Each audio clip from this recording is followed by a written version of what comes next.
All right, you know what? San Diego is a vacation spot, and of course the 4th of July is just around the corner, so a lot of people will be coming to town, and you know what? We'll be leaving after that?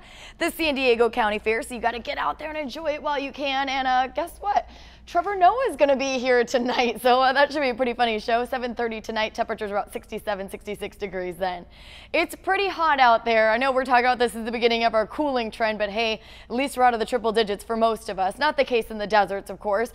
90s for El Cajon, Poway, Escondido, Ramona, even Vista. Look at 81 degrees in Oceanside, so still a very warm day. We're going to see better cooling the rest of the week.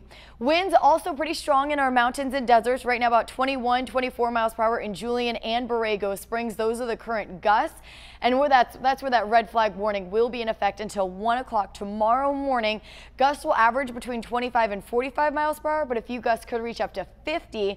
And humidity levels are quite dry, about 5 to 10%. And you heard him just talking about the fire that's burning in Dehesa. It is not included in that red flag warning, but it doesn't matter. It is pretty hot. 94 degrees there right now. Humidity at 11%. Gusts not too strong, but still about 12 miles per hour. So we're hoping those firefighters get a quick grasp on that one. 70s in the forecast through the extent along our coastline, but low 70s after today. Morning fog is going to be an issue for the extended period. That goes for inland neighborhoods as that marine layer starts to roll in a little bit deeper each morning. We're dropping from the 90s back to the 80s and even 70s after the heat of today.